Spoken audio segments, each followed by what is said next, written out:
السلام علیکم ناظرین، جیسا کہ آپ کو معلوم ہے ہم آپ کے لیے لے کر آتے ہیں پاکستان دس ویک میں ہفتے بھر کی کچھ ٹاپ سٹوریز۔ رواں ہفتے بھی ہم آپ کے لیے لے کر آئے ہیں ہفتے بھر کی منفرد خبریں۔ وزیر اعظم عمران خان کا تنخواہ میں گزارا کرنا ہو گیا محال۔ زرتاج گل کہتی ہیں وزیر اعظم کی مسکراہٹ قاتل ہے، پاکستان میں کرپشن بڑھ گئی۔ چیئرمین نیب کہتے ہیں بدعنوانی زہر قاتل ہے، پاکستان میں کوئی بھی ٹیکس دینا نہیں چاہتا۔ کون کہہ رہا ہے بتائیں گے آپ کو پاکستان دس ویک میں۔ پاکستان کا زمین سے زمین تک مار کرنے والے بیلسٹک میزائل کا کامیاب تجربہ۔ امریکی نائب وزیر خارجہ پاکستانی کارکردگی کی معترف۔ سکندر سلطان راجہ چیف الیکشن کمشنر ہو گئے مقرر۔ سرکاری ملازمین کی تنخواہیں 100% بڑھنے والی ہیں۔ پاکستان کے سیاسی منظرنامے میں ہونے والی ہیں اہم تبدیلیاں۔ اسد عمر پھانسی کی سزا کے حامی۔ کرونا وائرس بے قابو، گدھوں کے سر برآمد۔ اسلام آباد دنیا کے محفوظ ترین شہروں میں شامل ہو گیا۔ پاکستان دس ویک میں سب سے پہلے بات کریں گے وزیر اعظم عمران خان کیا کہتے ہیں۔ وزیر اعظم کا کہنا ہے کہ کرپٹ اسٹیٹس کو پاکستان کا بہت بڑا مسئلہ ہے۔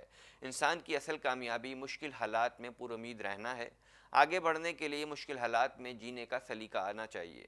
مہنگائی کا احساس ہے، تنخواہ میں میرے گھر کا خرچہ پورا نہیں ہوتا۔ اپنے پاؤں پر کھڑے ہوئے بغیر دنیا میں عزت نہیں کمائی جا سکتی۔ مہنگائی کو کنٹرول کرنے کے لیے اقدامات کر رہے ہیں۔ قرض کی دلدل میں پھنسے ممالک کی خارجہ پالیسی بھی متاثر ہوتی ہے۔ آئیے اس حوالے سے دیکھتے ہیں اس رپورٹ میں وزیر اعظم کا کیا کہنا تھا مزید۔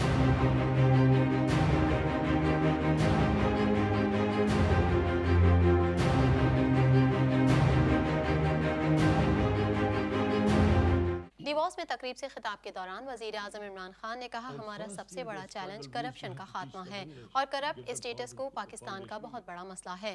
تنقید سے گھبرانے والا نہیں اور نہ ہی اپنے نظریے پر سمجھوتا کروں گا۔ وزیر اعظم عمران خان کا کہنا تھا ڈیووس میں دنیا کی اہم شخصیات سے ملنے کا موقع ملتا ہے، لیکن ڈیووس میں قیام بہت ہی مہنگا ہے۔ میں حکومت کا پیسہ اپنے قیام پر خرچ نہیں کرنا چاہ رہا۔ ڈیووس میں میرے قیام کو اکرام سہگل اور محمد عمران اٹھا رہے ہیں۔ ڈیووس آنے والے وزراء اعظم میں سب سے سستا دورہ میرا ہوگا۔ وزیر اعظم نے کہا کامیابی کے لیے پیچھے مڑنے کا کوئی راستہ نہیں۔ کامیابی کے حصول کے لیے جدوجہد میں کبھی پیچھے مڑ کر نہ دیکھیں۔ اس کے لیے کوئی پلان بی نہیں ہونا چاہیے۔ دوسری پوزیشن پر آنے والے کو کوئی انعام نہیں ملتا۔ جب آپ ترقی کے زینے پر ہوں تو کبھی غرور نہیں کرنا چاہیے۔ اپنے ویژن کے حوالے سے وزیر اعظم نے کہا ترقی کرنے کے لیے پہلے آپ کو بڑے خواب دیکھنے ہوتے ہیں۔ قائد اعظم اور علامہ اقبال بہترین قائدین تھے۔ قائد اعظم پاکستان کو اسلامی فلاحی ریاست بنانا چاہتے تھے۔ 60 کی دہائی میں پاکستان ترقی کی دوڑ میں سب سے آگے تھا۔ پاکستان کی اصل طاقت ہمارے ملک کے عوام ہیں۔ Given by the founding fathers, the ideological father of Pakistan, the great Iqbal, and what our great leader, Jinnah Quaid-e-Azam, brilliant mind, the most outstanding barrister in British India, highest paid barrister, brilliance, man of complete integrity. They all, if you look at the vision of the founding fathers, they wanted Pakistan to be a humane, just society, a welfare state. And we deviated so far from the vision. And nations without a vision die. Why should people want to be part of a nation if there's no vision? So I always believe that the moment our vision, the reason why this country was made, if we could restore that vision, this country has more potential than any other country. Reason why this country has so much potential?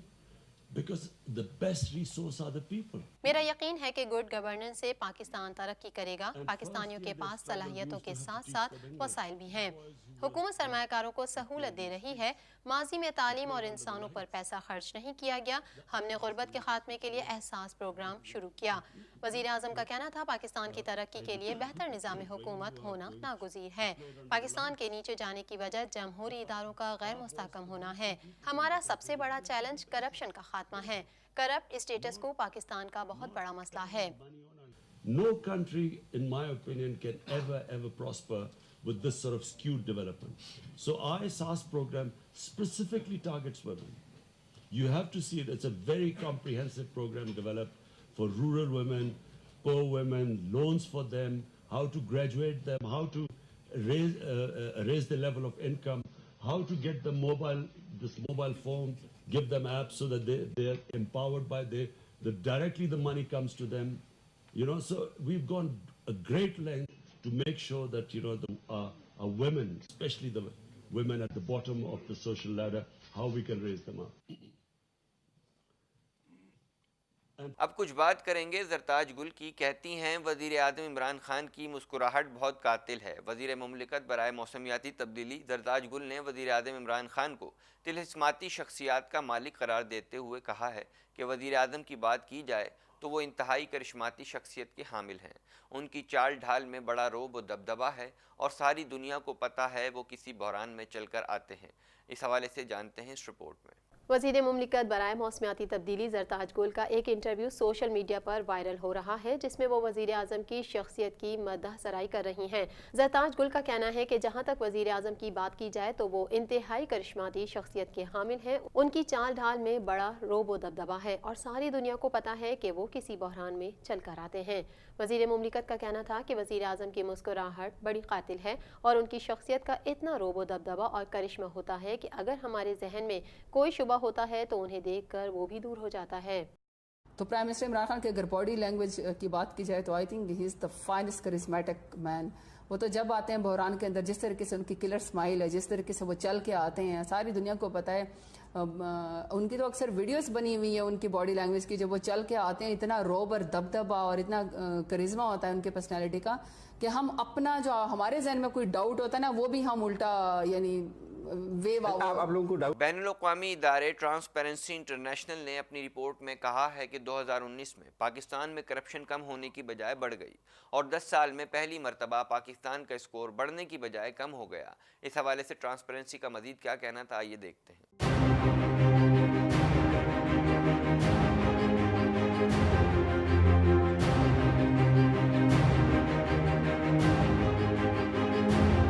بین الاقوامی ادارے transparency international نے اپنی report میں کہا ہے کہ 2019 میں پاکستان میں کرپشن کم ہونے کی بجائے بڑھ گئی اور 10 سال میں پہلی بار پاکستان کا اسکور بڑھنے کی بجائے کم ہو گیا.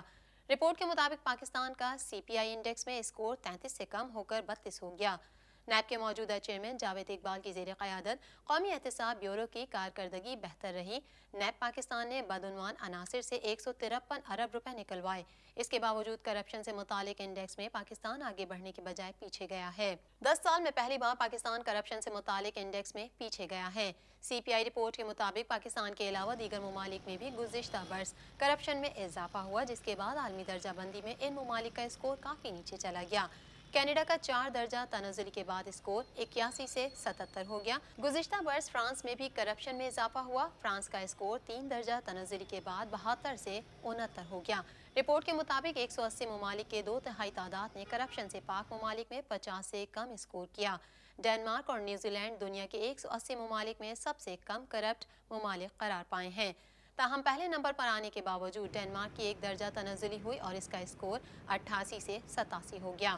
ان کے علاوہ کم کرپٹ ممالک میں فن لینڈ تیسرے، سنگاپور چوتھے، سویڈن 5ویں، جرمنی 9ویں، برطانیہ 15ویں اور امریکہ 24ویں نمبر پر ہے، جبکہ کم کرپٹ ممالک میں پاکستان کا 120واں نمبر ہے. ٹرانسپیرنسی انٹرنیشنل کے بعد بات کریں گے چیئرمین نیب کی. جسٹس ریٹائرڈ جاوید اقبال نے کہا ہے کہ بدعنوانی در حقیقت زہر قاتل ہے. ہمیں اس سے آہنی ہاتھوں سے نپٹنے کی ضرورت ہے. نیب قوم کو بدعنوانی سے بچانے کے لیے اپنے مشن کی تکمیل کے لیے کوشاں ہیں. نیب افسران بدعنوانی کی روک تھام کے لیے نیب کی کرپشن فری پاکستان پر ایمان کی پالیسی پر قومی فرض سمجھ کر عمل کر رہے ہیں. اس حوالے سے چیئرمین نیب کا مزید کیا کہنا تھا آئیے جانتے ہیں.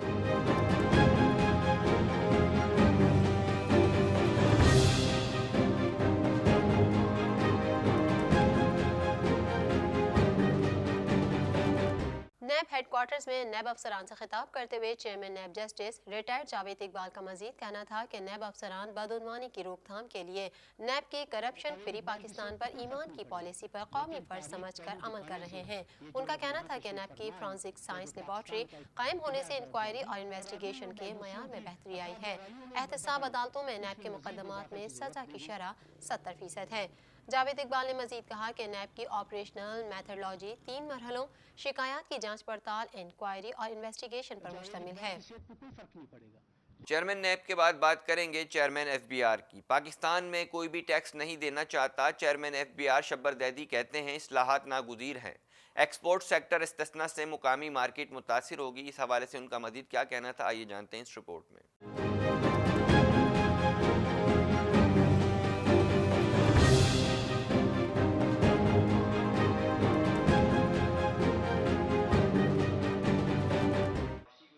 شبر زیدی نے تقریب سے خطاب میں کہا کہ ایکسپورٹ سیکٹر استثناء سے مقامی مارکیٹ متاثر ہوگی۔ ٹیکسوں کے بوجھ میں برابری چاہتے ہیں۔ ابھی ذہنی طور پر اگلے بجٹ سازی سے متعلق مختلف آپشنز زیر غور ہیں۔ جلد پیپر ورک تیار کرنا شروع کر دیا جائے گا۔ ملک میں آٹے کے بحران سے ایف بی آر کا کوئی تعلق نہیں، مگر جو گندم درآمد کی جائے گی اس پر 60% ریگولیٹری ڈیوٹی کے ساتھ ساتھ دیگر تمام ٹیکسز سے بھی چھوٹ ہوگی۔ شبر زیدی نے کہا کہ رواں مالی سال پہلی شش ماہی کے دوران 2085 ارب روپے کے ٹیکسز جمع کیے گئے، جبکہ گزشتہ سال مجموعی ٹیکس وصولیاں 3850 ارب روپے تھیں۔ گزشتہ سال 70 سے 80 ارب روپے ایڈوانس ٹیکس کے طور پر لیے گئے تھے۔ کوشش ہے اب ایڈوانس ٹیکس نہ لیں۔ ٹیکس نظام کی آٹومیشن کر رہے ہیں۔ ٹیکس ریٹرن فائل کرنا پیچیدہ عمل ہے اور وہ ایسے ہی رہے گا۔ امریکہ میں بھی ٹیکس ریٹرن فائل کرنا آسان نہیں۔ 4 قسم کے ٹیکس وصول کر رہے ہیں۔ فیڈرل ایکسائز ڈیوٹی کو آہستہ آہستہ ختم کر دیا جائے گا۔ فائلر اور نان فائلر کا تصور دے دیا ہے، اب انکم ٹیکس ریٹرن فائل کرنا ضروری ہے۔ چیئرمین ایف بی آر نے کہا جب تک کاروبار غیر دستاویزی ہوگا زیادہ دیر نہیں چل سکتا۔ خودکار نظام سے بد انتظامی اور چوری ختم ہوتی ہے۔ ملک کے مجموعی کاروبار میں 25% ایف بی آر حصہ دار ہے، لیکن ایف بی آر اپنے حصے کا ٹیکس بھی صحیح طور پر اکٹھا نہیں کر پا رہا۔ اب کچھ بات کریں گے پاک فوج کی صلاحیتوں کی۔ پاکستان نے زمین سے زمین تک ہدف کو نشانہ بنانے والے غزنوی بیلسٹک میزائل کا کامیاب تجربہ کیا ہے۔ پاک فوج کے شعبہ تعلقات عامہ ISPR کی جانب سے جاری بیان کے مطابق تجربے کا مقصد دن اور رات کے وقت آپریشنل تیاریوں کو جانچنا تھا۔ اس حوالے سے جانتے ہیں اس رپورٹ میں۔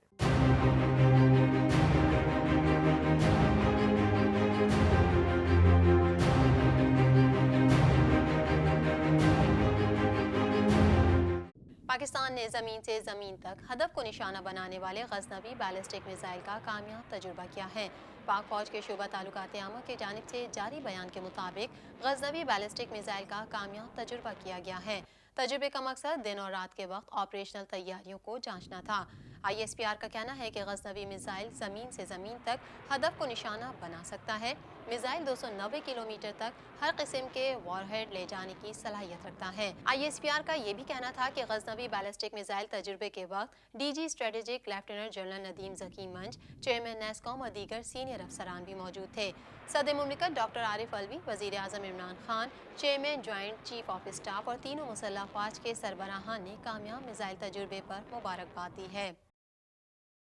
پاک فوج کے بعد بات کریں گے امریکی وزیر خارجہ کی معاون خصوصی برائے جنوبی ایشیا ایلس ویلز نے FATF اور غیر قانونی تارکین وطن کے معاملے پر حکومت پاکستان کی کارکردگی پر اعتماد کا اظہار کرتے ہوئے اس حوالے سے اب تک اٹھائے گئے اقدامات کی تعریف کی ہے۔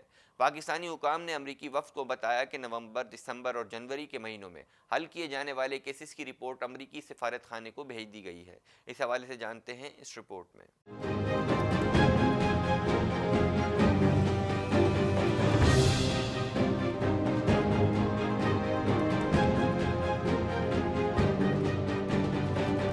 امریکی وزیر خارجہ کی معاون خصوصی ایلس ویلز پاکستان کے دورے پر اسلام آباد پہنچی، جہاں انہوں نے وزیر داخلہ اعجاز احمد شاہ سے ملاقات کے دوران داخلی امور اور سیکیورٹی معاملات پر تبادلہ خیال ہوا۔ وزیر داخلہ اعجاز احمد شاہ نے معاون وزیر خارجہ ایلس ویلز کو بتایا کہ غیر قانونی طور پر بیرون ملک مقیم پاکستانیوں کے مسئلے کو کافی حد تک حل کر لیا ہے اور اس حوالے سے مزید پیش رفت بھی جاری ہے۔ اس موقع پر امریکی وفد نے تارکین وطن کی روک تھام کے حوالے سے ایک منظم اور پختہ طریقہ کار وضع کرنے کی تجویز بھی دی، جس کی مدد سے غیر قانونی طور پر بیرون ملک جا بسنے کے سلسلے کو روکا جا سکے اور مستقبل میں اس نظام سے فائدہ بھی اٹھایا جاتا رہے۔ پاکستانی حکام نے امریکی وفد کو بتایا کہ نومبر، دسمبر اور جنوری کے مہینوں میں حل کیے جانے والے کیسز کی رپورٹ امریکی سفارت خانے کو بھیج دی گئی ہے، جس پر امریکی معاون وزیر خارجہ ایلس ویلز نے ستائشی انداز میں کہا کہ پاکستانی حکومت کی جانب سے بروقت جوابات کا عمل قابل تعریف ہے۔ وزیر داخلہ اعجاز شاہ نے ملاقات کے دوران عالمی غیر سرکاری تنظیموں کی رجسٹریشن کے لیے طے پانے والے طریقہ کار سے بھی امریکی وفد کو آگاہ کیا۔ واضح رہے کہ معاون خصوصی ایلس ویلز دورہ بھارت اور سری لنکا کے بعد 4 روزہ دورے پر پاکستان پہنچی ہیں۔ اپنے دورے کے دوران وہ پاکستان کی سیاسی و عسکری قیادت سے ملاقات کریں گی۔ اس کے علاوہ تھنک ٹینک سے خطاب اور سول سوسائٹی کے اراکین سے بھی ملاقات متوقع ہے۔ اب کچھ بات کریں گے چیف الیکشن کمشنر کی۔ سکندر سلطان راجہ کو 5 سال کے لیے چیف الیکشن کمشنر مقرر کر دیا گیا۔ صدر مملکت نے چیف الیکشن کمشنر اور ممبران کی تعیناتی کی منظوری دے دی، جبکہ سندھ سے نثار درانی اور بلوچستان سے شاہ محمود جتوئی کو رکن الیکشن کمیشن تعینات کیا گیا ہے۔ آئیے جانتے ہیں اس رپورٹ میں۔